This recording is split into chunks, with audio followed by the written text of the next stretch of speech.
Gracias. Gracias. El cuento es que al final eso se resume en lo siguiente. Que usted, y grabaron las palabrotas de todo. Por eso es que no me gusta que ustedes me graben. Miren, entonces, eso lleva a que usted tiene que estar alerta en su ejercicio profesional con las infecciones bacterianas, bien sea como un síntoma primario o como un síntoma secundario. Porque si usted en las primeras de cambio la deja pasar por bola, por decirlo de alguna manera, o la considera, no, bueno, eso es algo pequeño que ya está empezando, simplemente con alcohol, porque esa es otra, con alcohol lo limpian y ya lo resuelven, lo que están haciendo es meter la pata, porque de paso el alcohol no es bactericida, el alcohol es bacteriostático, pero no estás eliminando lo que tienes que eliminar. Es por eso que para sus operaciones y tal, ustedes usan soluciones yodadas o soluciones con detergentes que sean específicos para eliminar las bacterias, ¿ok? ¿Y eso de bacteriostático qué es? Simplemente reduce la población, la mantiene a raya pero no la mata. ¿Ves? Entonces, bueno, que en el caso, y entonces puede venir la otra pregunta. Pero cuando tuvimos COVID usábamos el alcohol. Pero claro. Pero era alcohol con otras sustancias mezcladas y en las primeras de cambio usábamos alcohol porque suponíamos que el alcohol era una sustancia suficiente para destruir la pared del virus. Después llegamos a la conclusión que no era y entonces fue cuando empezamos a usar gel. Que era gel y alcohol. Que era gel alcohol, en una concentración determinada de uno y de otro. Pero en realidad el alcohol no es por ejemplo, para sus cirugías y para ese tipo de cosas, no. Bueno, que lo usamos para limpiar superficie, qué sé yo, voy a poner una inyección y la voy a poner porque no hay mayor riesgo. Pero si vas a hacer una cirugía, si tú tienes una herida abierta de un animal y tienes que hacerle la cura, oye, no lo vayas a hacer con alcohol. ¿Okay? Y irrita también. De paso, entonces también en la concentración que hagas también irrita la piel. Entonces, bueno. Entonces, bueno, en general son organismos que son microscópicos, ¿ok? Y son unicelulares. ¿Qué significa que son microscópicos? Que necesitamos el microscopio para poderlo ver. Que son unicelulares, que están constituidos por una sola célula, pero que eso no significa que ellas puedan asociarse, a formar grupos con otras células, ¿ok? Que es lo que vamos a ver dentro de un ratito. Y esos grupos que se van a formar de bacterias, si en algún momento una de ellas se separa del grupo, no significa que se va a echar a morir. Ella tiene sus propiedades y todos los organelos que ella necesita para poderse separar y vivir juntas, porque no hay un proceso de especialización, ¿ok? Simplemente forman un conglomerado temporal para hacer el efecto que tengan que hacer. Pero si en algún momento uno de esos cocos, uno de esos miembros de la célula se separa, ella puede seguir viviendo tranquila y feliz de la vida. Es la forma de vida más antigua y son muy abundantes en el planeta y las vamos a encontrar en toda la escala de temperaturas y en todas las escalas de pH, ¿ok? Así que, porque les hago esta salvedad, porque hay gente que de repente, sobre todo con el consumo de carne de cerdo, te dice, no, pero es que eso tiene 4 meses congelado y ahí mató todo lo que tenía que matar. Eso no es así, porque hay bacterias que viven felices como unas lombrices a bajas temperaturas, otras a temperatura ambiente y a otras a temperaturas muy altas. Entonces, ¿es mentira que cuando lo calientan también se le mata todo lo que? Eso también es mentira porque depende. O sea, por ejemplo, sobre todo hay gente que de repente en la cultura popular, si ven un trozo de carne que está fisiológico, otras que van a estar en el rango del pH fisiológico y otras que van a estar para arriba. O sea, tengo de todo para escoger. Por eso les digo que viven en casi todos los ambientes inimaginables, que van desde el suelo hasta el interior de nuestro cuerpo. De hecho, se han descubierto algunas formas similares a bacterias fuera de este ámbito de este planeta, pero porque ellas se han adaptado a esos medios, tienen mucho tiempo allí adaptándose. Vamos a darle con cariñito, ay, como dice el amiguito, ajá. Ok, entonces bueno, quedamos claros en la vida que las bacterias son organismos microscópicos unicelulares, que son las formas de vida más antiguas del planeta, ¿ok? De hecho, lo que ya, si ustedes se acuerdan de aquella biología de cuarto año, donde hablaba del origen de la vida y el origen de los coacervados y que la vida se originó de un caldo de cultivo, donde crecieron los primeros seres vivos y que por acción de los rayos del planeta, así fue como nació la vida. Hace poco de paja loca que dice en esa biología de cuarto año. Ya hoy sabemos que lo que pasó fue que la vida se origina a partir de unas interacciones químicas que sufrieron los primeros aminoácidos que existieron, que son las unidades mínimas que constituyen las proteínas. Entonces, al parecer, sí, el efecto de esos rayos y de la temperatura y de todo lo demás hizo que esos aminoácidos reaccionaran y que a partir de esa reacción de los aminoácidos nacieran moléculas más complejas y se diera origen a la vida. Eso es lo que se maneja hoy en día, ¿no? Entonces, bueno, existen millones de tipos de formas que van en distintos medios, en distintos ambientes inimaginables, que van desde el suelo hasta las profundidades de la corteza terrestre, o sea, donde está el magma terrestre, que son temperaturas muy altas, allí vamos a encontrar las bacterias. Muchas de ellas viven sobre el cuerpo de las personas y de los animales, y que hacen mal, no, ellas están ahí y ejecutan, porque igual las células, por ejemplo, en el caso de las células de la piel, ellas se mueren todos los días y se recuperan todos los días, pero que ellas son malas, no, ellas no son malas, ellas están ahí cumpliendo su papel. Que si por alguna extraña razón, por razón de alguna picadura, por alguna laceración, si es por algún efecto de alguna picada de un tábano, por ejemplo, la piel se hizo una lesión y el animal se lame o se rasca aún más, entonces sí, porque estás creando el medio para que las bacterias penetren en la piel y hagan lo que tienen que hacer. Que simplemente ellos lo que están buscando es una manera de sobrevivir. Que en ese mecanismo yo infecto la piel, estoy generando necrosis, estoy generando ampollas, esa es otra historia. Pero en principio ellas están en muchos sitios. Están en las vías respiratorias, están en la boca, están en el tracto digestivo, están en el tracto reproductivo, en el tracto urinario, sin causar daño, sino que forman parte de la flora saprófita. ¿Y quién se encarga de mantenerlos a raya? El sistema inmunológico. Ya una vez que el sistema inmunológico por alguna razón se inmunocompromete, o sea, está por debajo de su nivel de operatividad, entonces ellas pueden empezar a hacer un daño. Pero en principio ellas están ahí sin producir daño alguno. Es una flora útil porque tanto en el caso de los humanos como en el caso de los animales, ellas lo que hacen es terminar de desarrollar los procesos de fermentación y de absorción de nutrientes en nuestro cuerpo. Si por alguna razón, por alguna alteración de una dieta, si por alguna razón patológica, esa alteración de la microbiota cambia, pues obviamente yo voy a tener un efecto.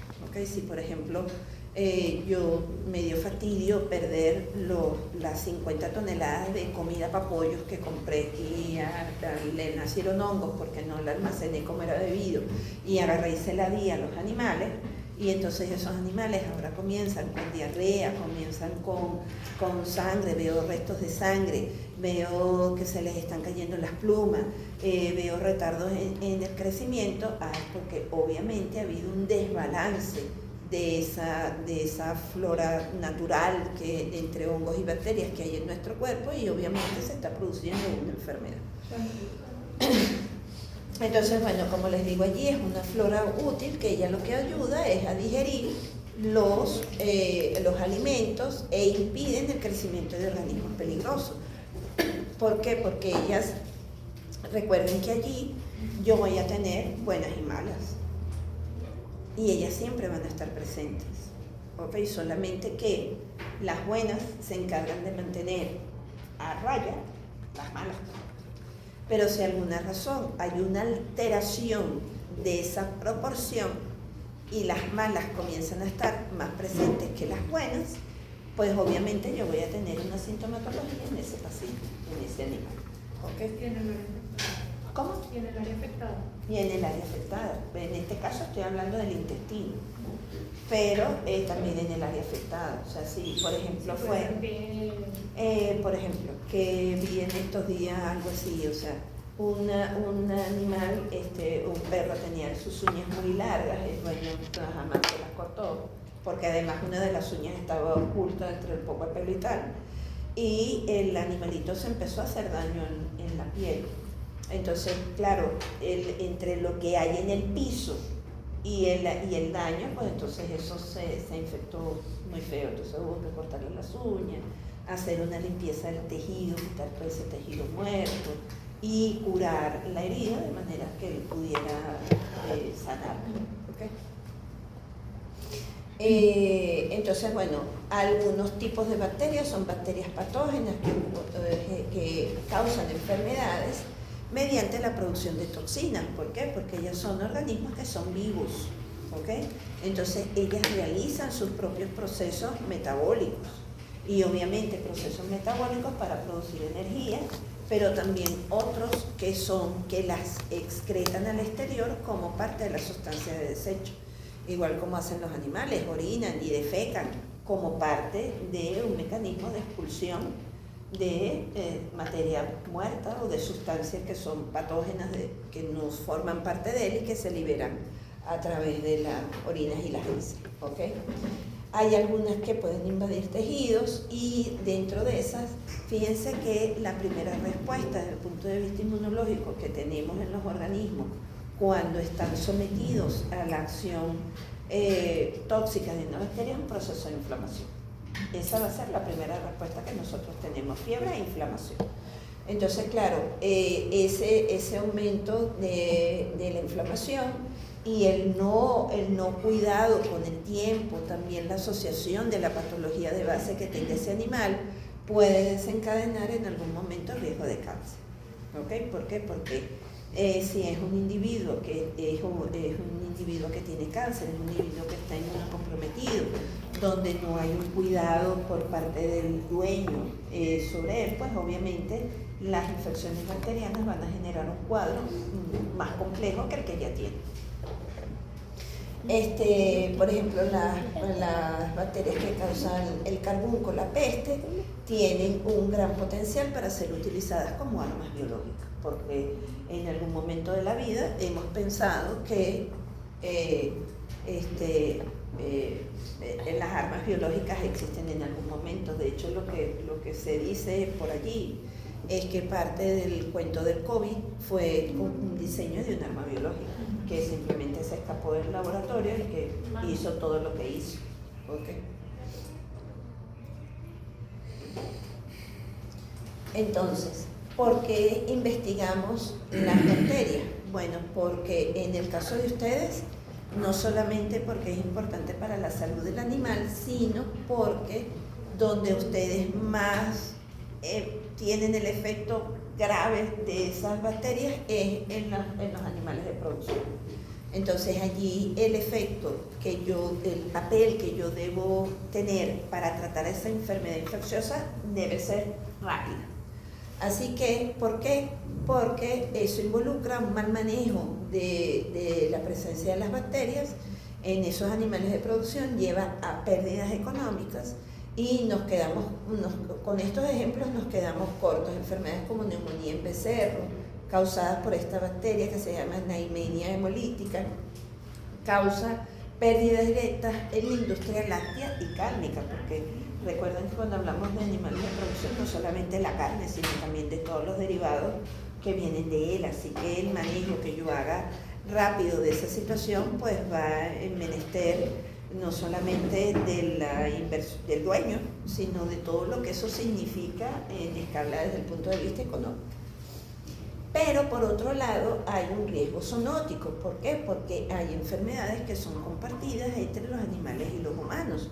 Y un ejemplo de esto es la leptospira. O sea, sobre todo en las aduanas, en los puertos, donde hay de todo. Entonces, bueno, si no hay un control, por ejemplo, control de manejo de vectores, por ejemplo, ratas, ratones y ese tipo de cosas, donde ellos pasan sobre la superficie de los enlatados, cualquiera que ellos sean. Y ese animal defeca y orina allí y la persona lo consume tal cual como viene, pues hay un riesgo de leptospirosis, que no es solamente válido para la población común, urbana o de repente rural, sino que también nuestros pueblos indígenas. ¿Por qué? Porque ellos guardan mucha, o sea, ellos no tienen nevera para empezar por allí, y cultivan o cazan de acuerdo a la estación y eso se guarda, ¿okay? Pero recuerden que ellos consumen todo lo que hay en la naturaleza. Entonces, si por alguna razón hay algún roedor silvestre, ese roedor silvestre tiene leptospira y por alguna razón orina o defeca sobre ese alimento que está allí resguardado, o pues simplemente es consumido, pues obviamente hay un aumento sustancial de la población de sufrir leptospirosis, que ya han habido unos cuantos brotes en los pueblos indígenas del Alto Orinoco, en Amazonas, ¿no? Entonces, de manera que el diagnóstico precoz que se haga es fundamental para tener un tratamiento eficaz y evitar pues que el brote salga de control y poder tener una respuesta inmediata. ¿Okay? ¿Cuáles son las formas que podemos ver que podemos encontrar en las bacterias? Las podemos encontrar en formas de granos o en formas esféricas, a las que le hemos dado el nombre de cocos. ¿Okay? Hay unas que son alargaditas en forma de varilla, que reciben el nombre de bacilos. Hay unos que están en forma de cadenas, que reciben el nombre de streptococos, porque están lineales, una al lado de la otra, ¿okay? Como las cuentas de un rosario, tal cual. Entonces reciben el nombre de streptococos. Y están otras que tienen forma como de racimo de uvas, que son los estafilococos. ¿Okay?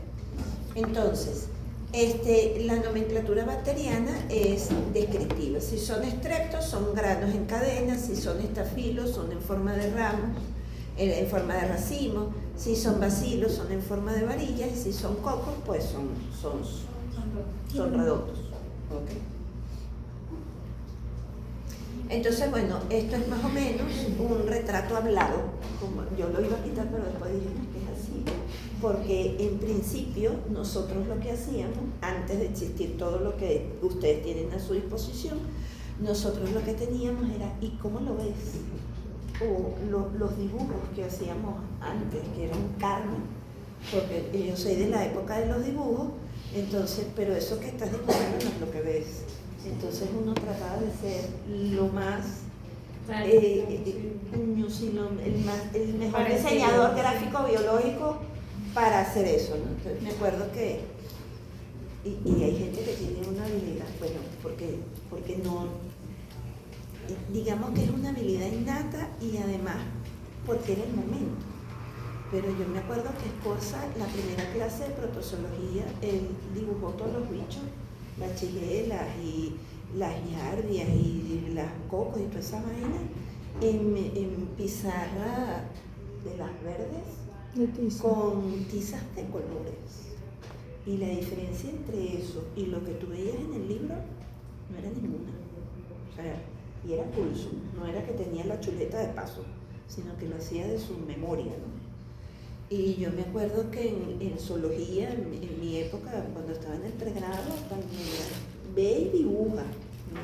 Yo nunca tuve habilidad para dibujar, pero ya en un año después, entonces no me tocó de otra. Yo me acuerdo que la única clase eso es cumbre. A mí siempre me han dado asco y me dan miedo. Entonces, bueno, el cuento es que al final le iba a quitar el título de retrato hablado, pero lo dejé porque en efecto así fue como empezó. O sea, viendo y dibujando lo mejor que veíamos en los microscopios al papel. Entonces, bueno, dentro de los cocos están el coco solo, pero los que forman 2 diplococos, están los que forman 3, los que forman 4, hasta formar las largas cadenas que reciben el nombre de estreptococos. Están los bacilos, que pueden ser solos o pueden estar unidos en forma de 2, pero igual son bacilos.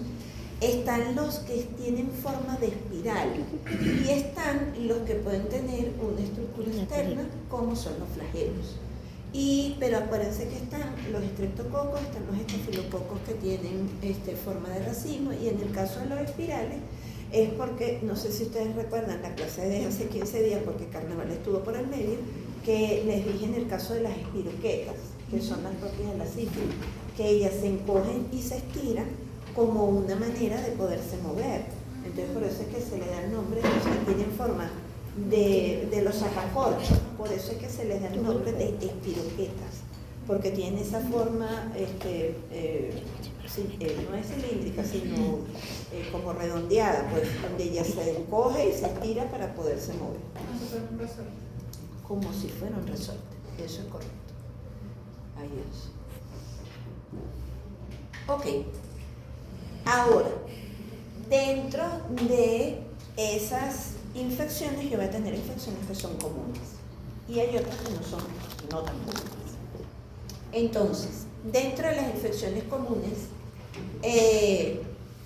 lo primero que tengo que saber es a quién me enfrento. Yo no puedo, voy a poner el ejemplo pero es que es el ejemplo didáctico que se me ocurre y sin caer en etcétera.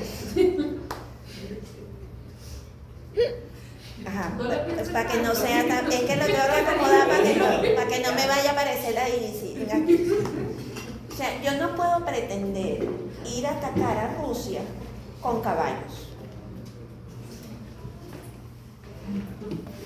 O sea, uno tiene que diferenciar si es el coco, ¿cómo se llama? Estafilococos, si es un coco. Claro, ¿y eso para qué rayos me sirve? Oye, porque si yo tengo un animal con sífilis, ¿qué pasó? No me asusto. Si yo tengo un animal con sífilis, que ya sé de plano que le tengo que dar penicilina, no voy a pretender curar la sífilis dándole una ampicilina. Hay cola. Siéntate ahí. Porque como cuándo se va a curar. Entonces, lo primero que tengo que hacer ante una infección bacteriana es saber quién es. ¿Ok? Es un coco, es una bacteria, es un estreptococo, es un estafilococo. ¿Quién es? Por lo menos saber el gen. Si ya el microbiólogo te da la especie, bueno, vas ganando en góndola. ¿Ok? Ahora, ¿cómo hace el microbiólogo para saber quién es quién? Lo primero y lo más rápido es hacer la identificación de la muestra. Y para eso, como no la voy a poder ver a simple vista, yo tengo que usar algo que me permita diferenciar, algo que me permita identificar quién es. Entonces, lo primero que se hace es usar una tinción que se llama tinción de Gram, que ya la vamos a ver más adelante. Esa tinción de Gram me orienta para saber si es una bacteria Gram positiva o es una bacteria Gram negativa. La primera gran clasificación así enorme, grandota, que se hace de las bacterias es si es Gram positiva o es Gram negativa. Ahora, lo vamos a ver más adelante. Ajá. Me voy a adelantar a la explicación. pero igual lo vamos a ver más adelante. La tinción de Gram es una coloración que se usa para saber qué tan gruesa es la membrana de esa bacteria. Y eso me sirve, porque en virtud de eso yo puedo determinar la fuerza del antibiótico que yo voy a mandar. Si es una bacteria que tiene una pared celular muy pequeña, bueno, pues el efecto del antibiótico no debe ser tan agresivo, así yo tengo una pared celular gruesa, ¿ok? O una membrana celular gruesa, porque significa que esa bacteria está mucho más protegida que una que tiene una membrana celular finita, ¿ok? Entonces, ¿por qué se llaman gram negativas? Porque si esa bacteria tiene una pared celular, una membrana celular muy, muy delgadita, muy pequeña, la tinción no se absorbe, porque la cantidad de proteoglicanos y de la bicapa lipídica de esa membrana es muy pequeñita, entonces no tengo los suficientes elementos que conforman la membrana celular suficientes para que absorban la tinción de Gram. Entonces la vemos coloreada de azul, ¿ok? Y entonces decimos que esa bacteria es Gram negativa. Pero si por el contrario vemos que en las coloraciones vemos muchas bacterias con un color así como rosadito, pero es un rosadito clarito, es como un lila, es como así más o menos, como así un rosadito muy claro, muy tenue. Entonces yo digo que es Gram positiva. ¿Por qué? Porque el colorante fue absorbido por los componentes de la membrana celular y se retuvo allí, ¿ok?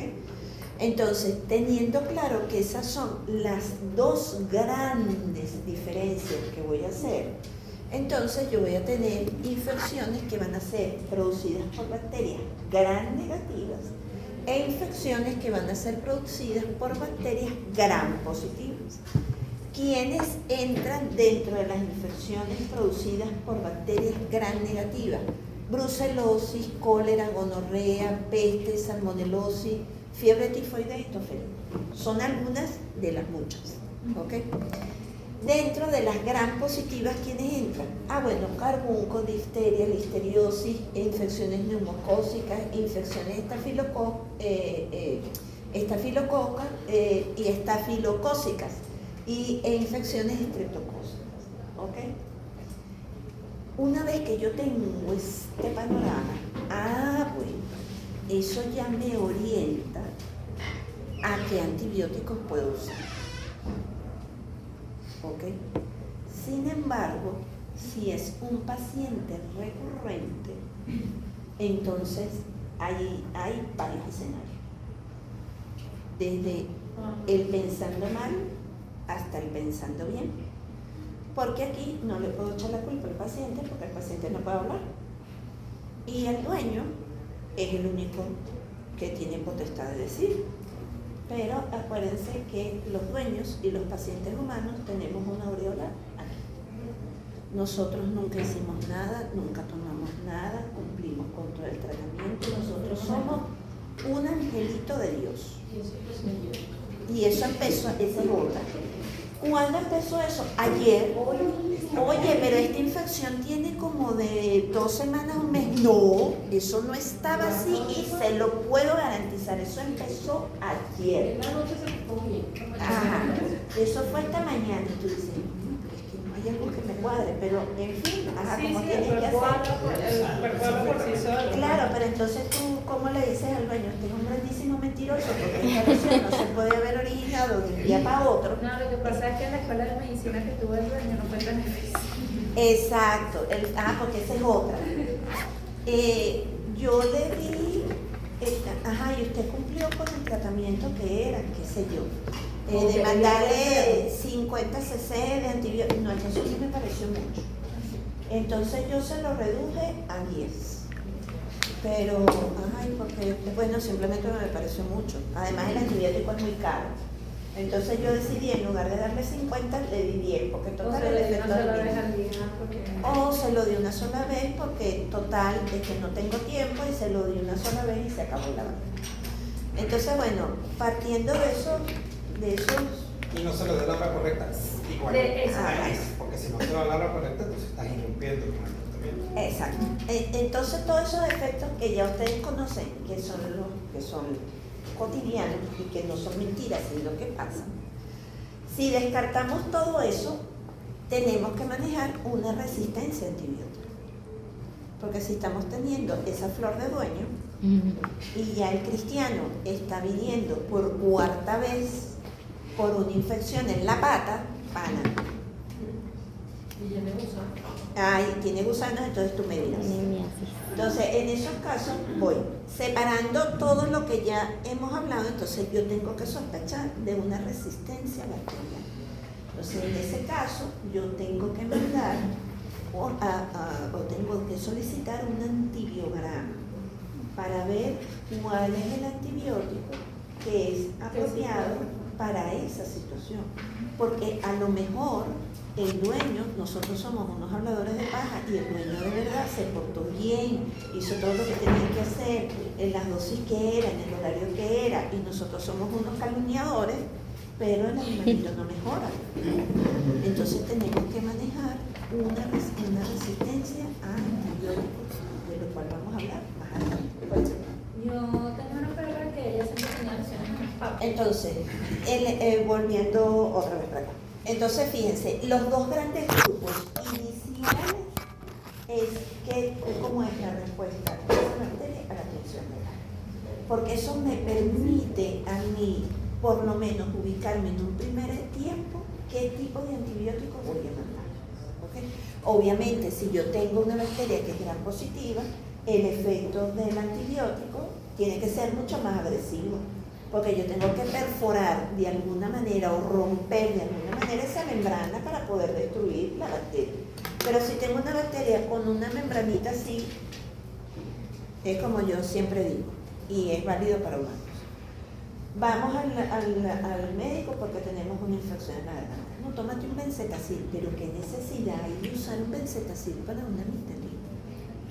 O sea, ese es el equivalente a usar un misil tierra-aire para tumbar un rancho de cartón. ¿Tiene chiste? No tiene chiste. Lo que estás haciendo es crear resistencia. Pero no tiene sentido. ¿Cómo? El mismo caso. Entonces, el bendito ibuprofeno. Están también, entonces, bueno, aquí hay otro detallazo. Yo voy a tener bacterias que se ajustan bien al ambiente aeróbico y hay otras que crecen en ambientes anaeróbicos. Pero recuerden que estamos trabajando con seres vivos, así que ese cuento de la termodinámica de los ambientes cerrados no existe. Nosotros tenemos sistemas abiertos o sistemas semiabiertos. ¿Ok? Perdón. ¿Qué significa que sean semiabiertos? Que yo tengo baja presión de oxígeno, no tengo un ambiente anaerobio totalmente, sino donde la presencia de oxígeno es muy baja.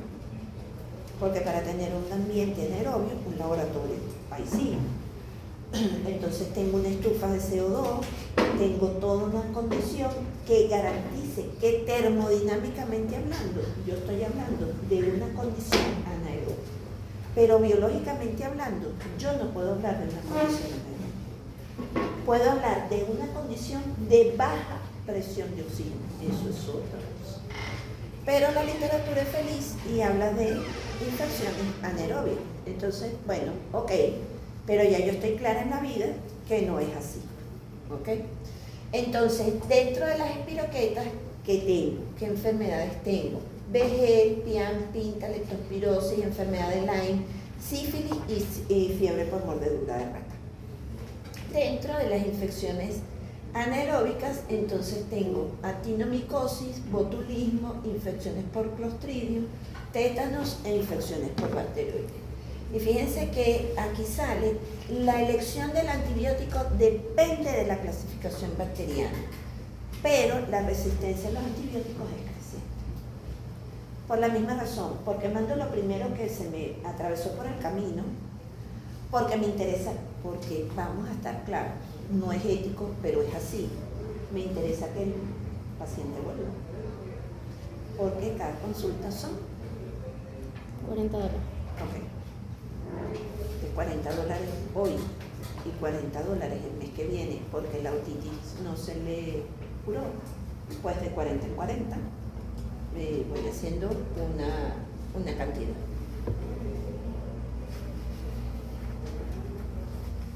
Ok, ahí, ya va, un momentito.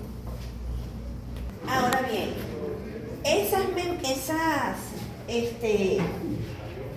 esas bacterias no van a ser gafas. No tendrán pensamiento, pero secretan toxinas porque no me interesa. De alguna manera no me interesa perder. ¡Ey! Por allá atrás. Lo quita. Yo siempre he partido que si hay algo más interesante que hablar que no sea esto, pueden alzar el vuelo. Fíjense que ni traigo carpeta, yo no paso lista por eso. Aquí somos grandes, viejos y crecidos. Como todo ser viviente, ellas no van a hacer gafas para dejar que los antibióticos hagan su efecto. De alguna manera hay que protegerse. ¿Ok? ¿Cómo me protejo? La primera es secretando una sustancia que hemos llamado biofilm. ¿Qué es el biofilm? Es una capa adherente que protege a las bacterias del efecto de los antibióticos y de los glóbulos blancos, porque acuérdense que el sistema de defensa está por ahí haciendo de las suyas. Un ejemplo de ese biofilm, dime. O sea, las bacterias pueden quedar como inactivadas, pero pueden seguir ahí. Fíjate que genéticamente hablando, si yo indico el tratamiento, indico el tratamiento fue dado en la dosis, en el tiempo preciso, fue todo. Pero hay una probabilidad pequeña, pero la hay, que una pequeña población de las bacterias, vamos a decirlo así para que me puedas entender, absorba la información de ese antibiótico, lo incorpore a su ADN, ¿ok? Y que con el tiempo, no es inmediato, con el tiempo esa bacteria se haga resistente a ese antibiótico. Lo que pasa es que nosotros le hemos facilitado el trabajo. ¿Cómo se lo facilitamos? Se lo facilitamos cuando, todo lo que dijeron ustedes antes, cuando nos damos la dosis que es, cuando usamos un genérico, cuando son 7 días y lo usé por 5, porque ¿para qué? Cuando sí tenía que dárselo cada 8 horas o cada 12 horas, se me olvidó el de mediodía y se lo di en la noche y soy más descarada todavía. Entonces, como se me olvidó el de mediodía, le doy el de la noche y le doy la dosis doble. Porque creo que como me salté el de y le pongo a el doble, entonces ya tengo mi conciencia quieta y al otro día vuelvo a bajar la dosis. Entonces, ¿cómo no quieren crear resistencia? Vas a crear resistencia de todas. O sea, el problema de la resistencia de los antibióticos no viene tanto por una cuestión de evolución, viene por el mal uso que nosotros hemos hecho de esos antibióticos. Entonces, ¿cómo no quieres tener resistencia? Claro que la vas a tener. Porque entonces, dígame ese efecto ahorita que lo dije echando broma, pero ¿qué es? Entonces, bueno, no te di la de mediodía, te doy en la noche, eran 5 cc, te doy 10 y en la mañana te vuelvo a dar 5.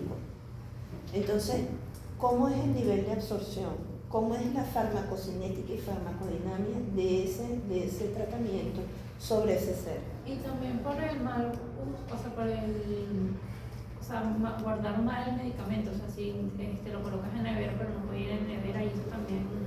Eso también influye. Por ejemplo, la nistatina, que yo me acuerdo, es uno de esos medicamentos que tú disuelves en agua destilada. No, es agua destilada, pero ¿para qué agua destilada? Mejor agua de chorro.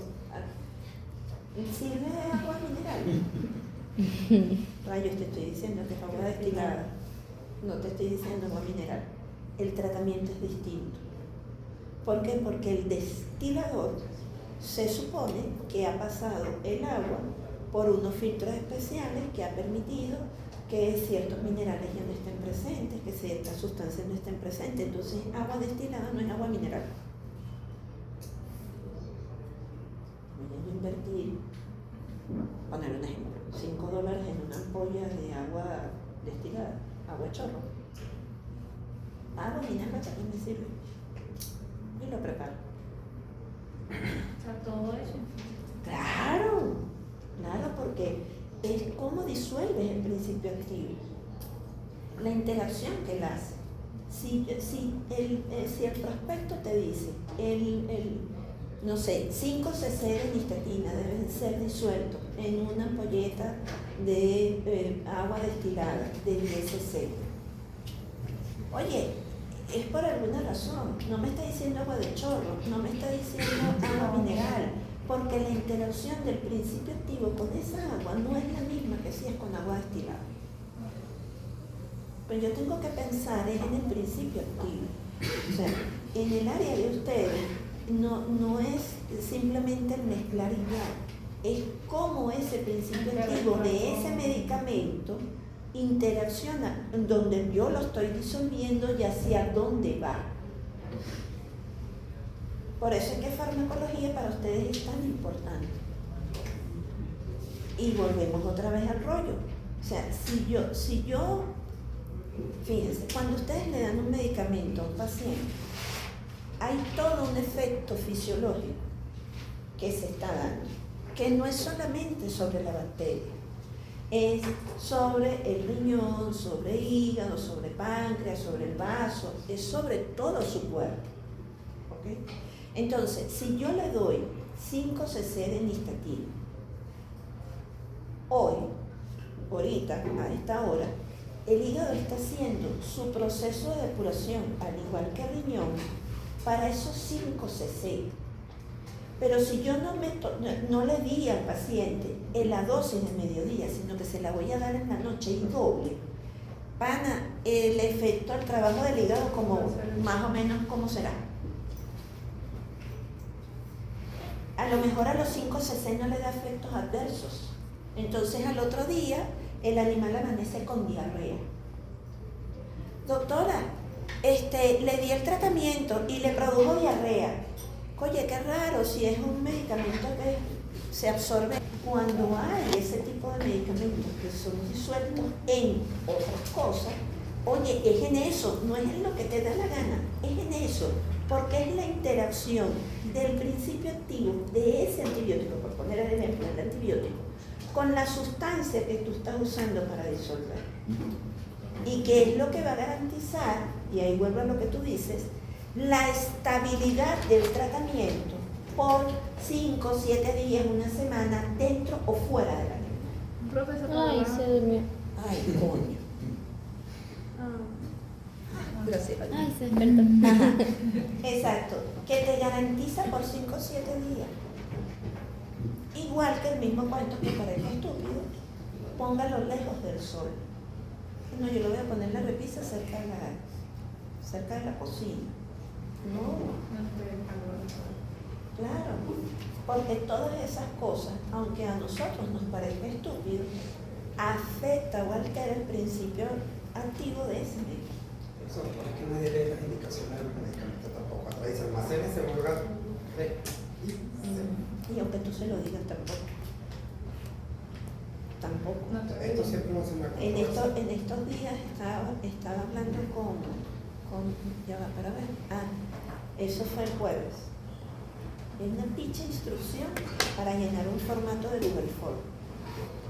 Y la jefa de sección decía, es bárbaro cómo la gente no lee las instrucciones de cómo debes llenarla. Y entonces la lleno como más rabia les doy. O porque estoy rápido, o no interpretaste, porque el error que se detectó en ese momento fue que no se interpretó qué era lo que se quería. Entonces la gente terminó poniendo lo que le pareció. Eso a qué sobrelleva. Ella dice, no es un efecto de que no te van a dar lo que para el efecto de que era el formato, sino que haces un retrabajo, porque entonces yo tengo que pensar qué fue lo que tú quisiste poner. Entonces tenemos una falla que va de que no lees y que no interpretas. Entonces yo lo hago como me parece. Y no es así. Ok, entonces volviendo al cuento, un ejemplo del biofilm es la placa dental. Ok, es un ejemplo de biofilm. Pero también hay bacterias que forman cápsulas. ¿Cuándo formo cápsulas? Cuando son esa cubierta que tiene la cápsula evita que los macrófagos, los eosinófilos o cualquier otra célula de los glóbulos blancos la pueda encapsular esa bacteria.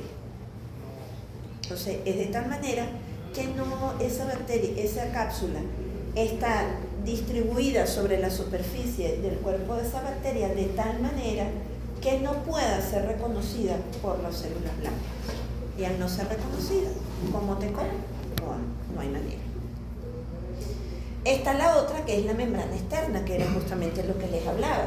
Entonces, en el caso de las bacterias gram negativas, ella, como la membrana celular es tan finita, ese hecho evolutivo hace que la bacteria puede verse protegida por antibióticos y liberar exotoxinas al exterior sin deteriorarse, porque es muy pequeña la superficie de intercambio.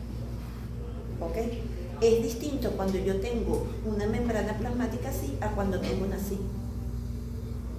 Porque eso que vimos en la clase anterior de ósmosis, difusión, transporte activo y transporte pasivo, es menor si la membrana plasmática es así a que si yo tengo una así. Entonces, evolutivamente hablando, una bacteria que tenga una membrana plasmática muy pequeña, a la larga es una buena protección para ella. Protección para ella, ¿por qué?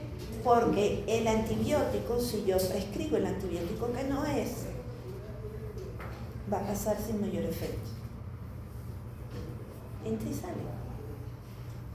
Porque no hay nadie que filtre. ¿Ok? Mientras que si yo tengo una grande, oye, y el antibiótico tiene que entrar, rayos, yo tengo que perforar por algún lado, por lo menos perforar por algún lado.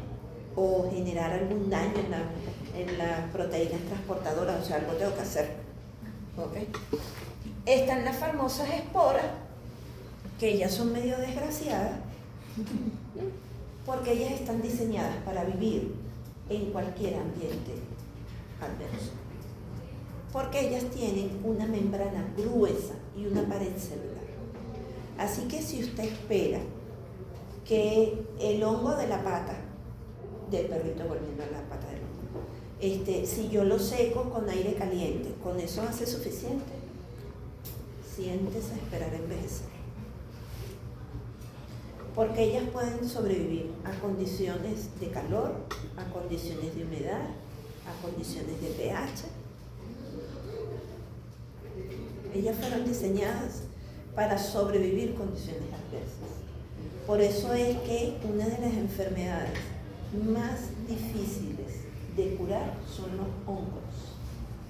Porque los desgraciados tienen una pared celular tan brava que incluso ustedes, a lo mejor los que ya están en su ejercicio profesional, lo han visto y pueden mandar ketoconazol y mandan la otra vaina y hay una mejoría apenas pequeña. Sí, y mandan algo agresivo que... Ajá, entonces date cuenta, opto por, me desespero porque ya mandé todo lo que es de línea normal para el tratamiento y no mejoro, entonces tomo medidas más extremas que por lo general son hepatotóxicas. Entonces mejor una cosa pero daño por otro lado. Por eso es que hay gente que opta, es más lento y a lo mejor mejor puede estar en controversia con otros colegas de ustedes, pero hay gente que toma la vía natural. Hay, por ejemplo, hay un colega, el colega de ustedes, psicosis horrible. Y él decidió que la iba a llevar con tratamiento natural. Entonces la lavaba con jabón azul, con no sé qué otra cosa le echaba, y le dio full vitaminas. El proceso fue lento. Pero ella fue poco a poco aclarando su piel. Ya no tiene, pero ni en las patas, no tiene ninguna parte. Recuperó su pelaje, está brillante, está jugando, recuperó su peso, normal. Pero, eso es una cuestión costo-beneficio. ¿Y qué más? Porque no había un interés, que fue cuando llegó Jesús, que me parece, no hay un aspecto económico que esté involucrado. Porque de repente si la perrita hubiese tenido dueña y cada vez visita al veterinario. Bueno, así le pasó a una amiga que llevó a la perra como un año completo, que tenía secreción en una pata, le decían que era una bacteria, al final le dijeron que era un tumor, le cortaron la pata, cuando hicieron la biopsia era un hongo. Entonces, de bacteria para hongo, tú me dirás. Yo la mía me quedé varias veces al veterinario, pero a ella no era que le llamaban eso cuando yo limpiaba, o sea, que eso se secaba, pero sí parece que le daba la alergia. Y yo entre tanto y tanto me puse a leer. Y conseguí los métodos naturales a raíz de ahí, santo remedio. O sea, la persona se le curó, no le volvió a salir lesiones, no le volvió a salir. Pero fíjate tú qué necesidad hay de llegar hasta ese nivel. O sea, si es otra y este país fuera otro, hay una demanda por mala praxis médica. Porque ¿cómo me vas a decir tú que en principio era una infección bacteriana, la tratamos como una bacteria y después entonces me dicen que no es una bacteria, sino que es un hongo y que es un tumor que tiene? Y ese tumor, ¿qué características tenía? Y le cambió la vida a la persona. Por eso es que les digo, o sea, realmente hasta dónde llega la mala praxis médica. Bueno, lo que pasa es que con los hongos, los flagelos, que son los que permiten el movimiento bacteriano, por eso es que ellas se extienden tan rápido.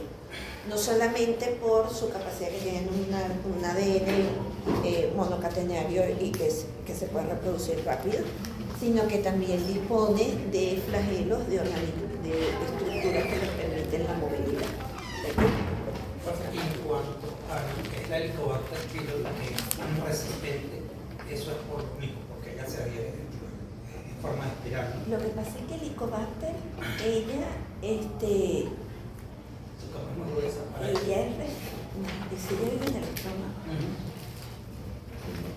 ¿Qué te puedo decir? No la pueden diferenciar así. Es que el antibiótico, por eso es que el antibiótico para ella, ahorita no recuerdo el tratamiento, pero hace como 2 años revisé, no porque me diera a mí, sino a una amiga, tuvo Helicobacter pylori, y por eso es que el tratamiento con ella es tan largo. Es largo y son antibióticos que dan muchos efectos adversos, genera dolor, y a la par los médicos desgraciados les mandan omeprazol, ellos saben que no lo deben mandar. Por eso digo que son los médicos desgraciados. Ellos saben que no deben mandar omeprazol. El omeprazol está prohibido desde hace más de 20 años. Y ellos con el cuento de que hay que inhibir la bomba de protones, entonces te mandan el bendito omeprazol. Y ellos saben que eso genera daño a nivel renal y hepático. Ellos lo saben y lo siguen mandando. Entonces son los desgraciados. Porque si yo sé que hay una vaina que la FDA dice que no debes usar, ¿para qué carajo la sigues indicando? ¿Y por qué la farmacéutica la siguen trayendo? Porque es un poder. ¿Por qué seguimos teniendo enfermos de cáncer? Porque es más rentable los medicamentos que la química. Eso es comercio. Ok, vamos aquí. Entonces, fíjense, esta es una bacteria gram positiva y esta es una bacteria gram negativa. Entonces, fíjense, como la gram positiva, ella tiene una pared gruesa, una membrana gruesa. Entonces, claro, si tiene una pared gruesa, hay mayor cantidad de peptidoglicanos. ¿Qué son peptidoglicanos? Son moléculas que van a estar presentes, que se nacen o se originan de la asociación de una molécula de carbohidrato con una de proteína. ¿Okay? Entonces salen las glicoproteínas. Entonces, en el caso de una gram positiva, la pared es más gruesa, hay más cantidad de peptidoglicanos y, por supuesto, la tinción de gram se absorbe más. Entonces vemos este color lila, que era el que yo les decía, lila. O sea, aquí lo ponen morado, pero en realidad es un lila clarito, un moradito muy clarito. En el caso de las gram negativas, bueno, la membrana y la pared es mucho más delgadita y entonces la tinción se ve como azulada, rosadita. Tenemos que verla en el laboratorio para que puedan ver bien los colores y entonces ya yo sé que ella es una gram negativa. Y como les dije, esto, el saber si es gram positiva o es gram negativa, me interesa porque en virtud de eso, por lo menos puedo saber qué antibiótico puedo indicar. ¿Por qué? Porque es como decía mi amigo, en los prospectos, a veces, y cuando vienen los prospectos, dicen, propio para bacterias gram negativas o gram positivas, ¿cómo? Y te dan la chorra. ¿Ok? Ajá. Entonces, bueno, hay gram es el caballito de batalla porque por lo menos me permite separar en dos grandes grupos. Pero hay otras que no sirve gram, porque simplemente su estructura celular no permite la absorción o no de la tinción. Entonces tengo que usar otra que se llama Sil-Nielsen, que es una coloración ácido-alcohol resistente. Por ejemplo, en el caso de los coccidios, que es lo que vamos a ver en parasitología hoy si da chance, los coccidios, para poderlos ver, además que son chirriquiticos y aún con objetivo de 100 se ven un punto pintado de azul o de rosado, aún usando un objetivo de 100 y aceite de inmersión. Es típico, Sil-Nielsen es propio para ese tipo de parásitos, ¿okay? Que son los coccidios. Y esta otra, que es la tinción de Wright, que se usa para sangre y hemoparásitos. ¿Okay? Entonces, bueno, es dependiendo de lo que quiera ver, si se trata de una bacteria, si se trata de un hemoparásito, si se trata de un coccidio. Entonces yo voy a tener tinciones específicas para cada caso. En el caso de las bacterias, dos grandes grupos, gram. Gram me va a decir, es positiva, es negativa, y ya yo por ahí me oriento. Entonces, obviamente, como les dije, ellos son seres vivos y realizan procesos metabólicos, cuyas sustancias de desecho son expulsadas al exterior. Pero obviamente ellas crecen y se reproducen. Pero no solamente de pan biberón, como le deben haber dicho los abuelos, sus abuelas por allí, si son abuelas de 80, pavas de 70 para adelante. Mi hija estudia para que usted sola se mantenga y no viva de su marido o de su esposo. Aquí es el mismo cuento. O sea, a mí no me sirve nada más vivir sobre tu piel o entre tu estómago, porque yo necesito comer. ¿Ok? Entonces, ¿esa comida qué es? Bueno, pueden ser macronutrientes, micronutrientes, o puedo vivir a expensas, como hay algunas microalgas que viven a expensas del sol y hacen su fotosíntesis y tal, y no dependen de nadie. Pero si yo dependo de alguien para comer, entonces ¿qué como? Macronutrientes, carbono, hidrógeno, oxígeno, nitrógeno, que son las macromoléculas que dieron origen a la vida. Hay otras que las patógenas sobre todo requieren carbono orgánico y hay otras que se pueden ser quimiotrofas, que dependen de compuestos químicos, o fototrofas, que dependen de la luz. Y eso me importa, de cajón que me importa. Porque si la amiga me manda a mí a hacer un antibiograma, porque tiene unas vacas Holstein que tienen una infección bacteriana y ella ya las ha tratado, ella misma les da el tratamiento y no hay mejoría, ella me manda a mí a hacer un antibiograma.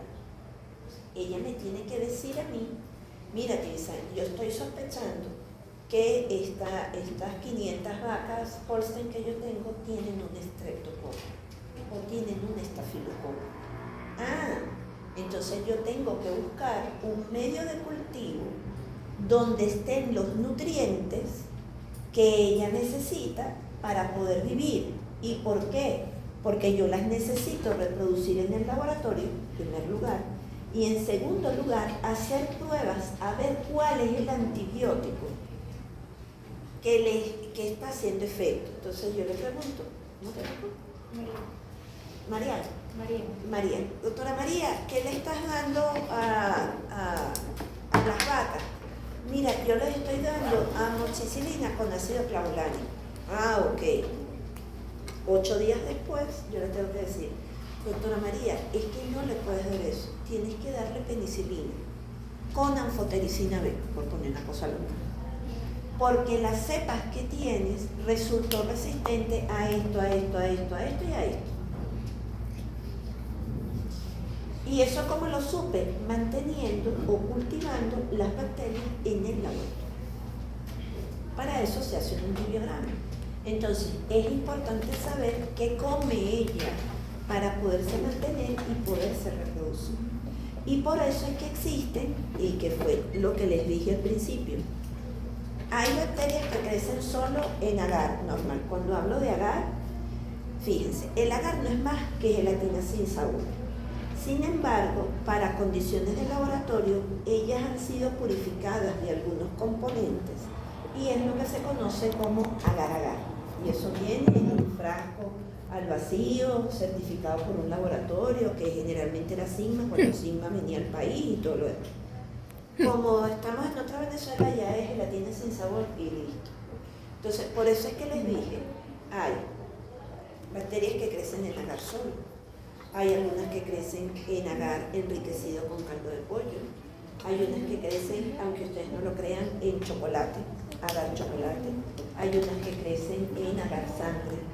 Hay algunas que crecen en medios muy específicos, entonces ya se compran directo del laboratorio porque vienen en proporciones de minerales y vitaminas propios para que ellas crezcan. O sea, hay desde lo más natural, que es lo que ustedes van a hacer, hasta lo más sofisticado, porque hay bacterias y bacterias, hay bacterias que son exquisitas, entonces ni modo. Obviamente ellos generan energía para poderse mantener y pues su biomasa, como les dije, se reproduce muy rápidamente.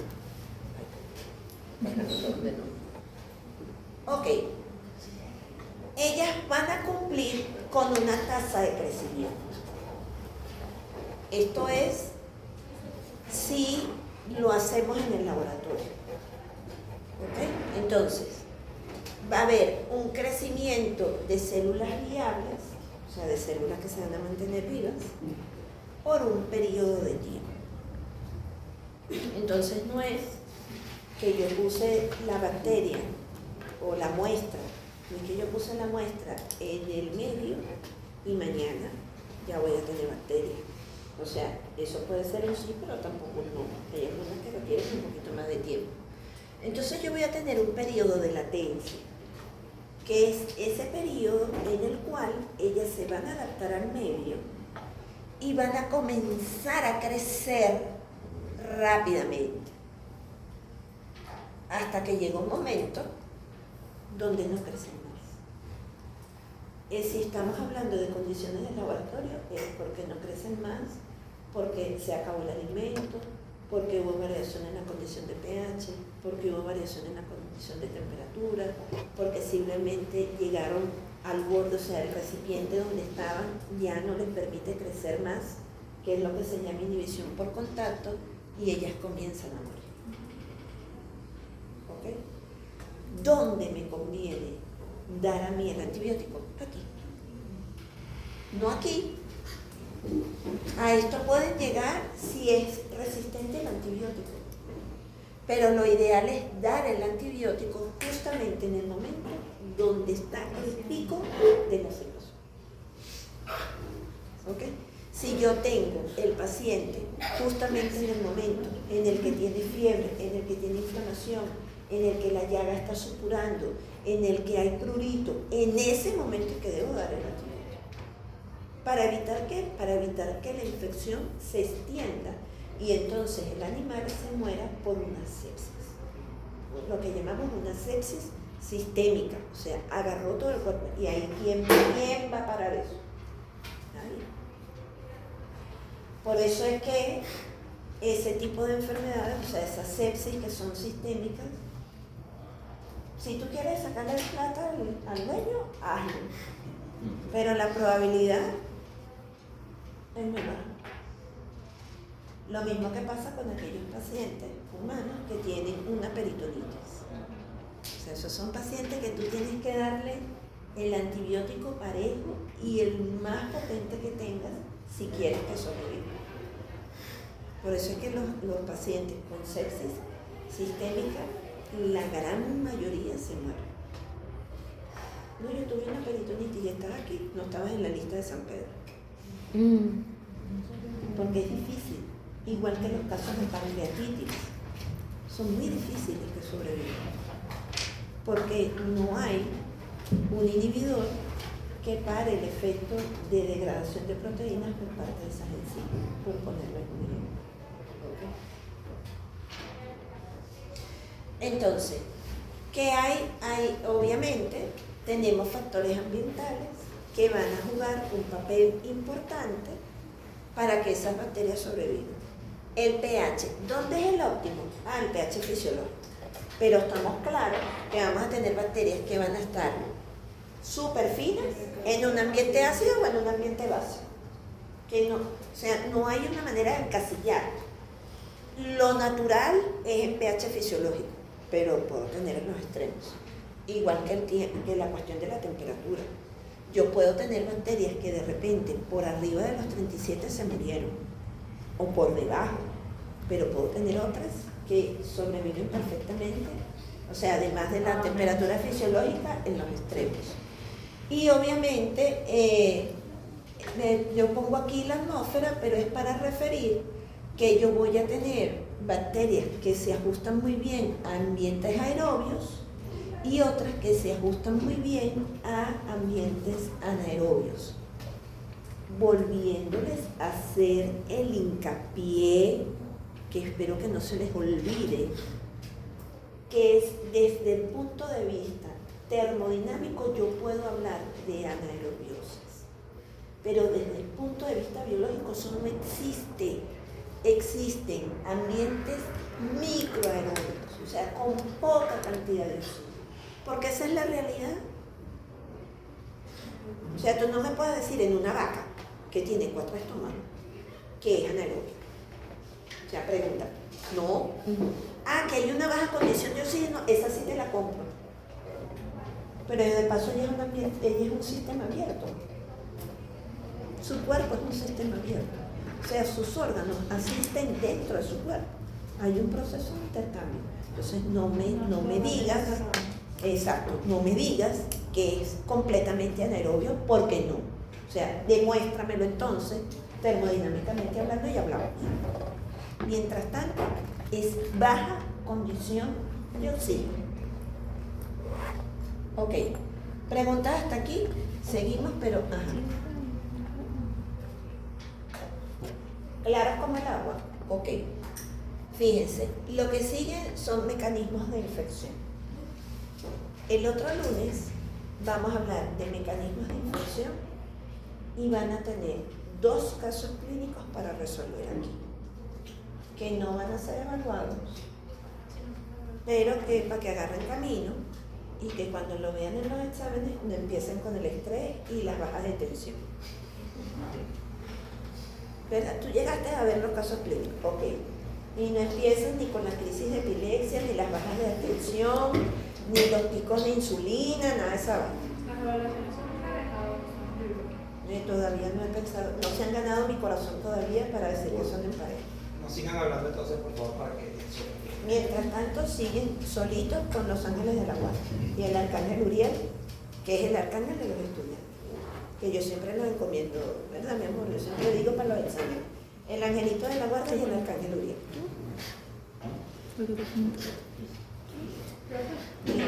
Una pregunta, en lo que son de las negativas que tiene la capa delgada, la membrana delgada,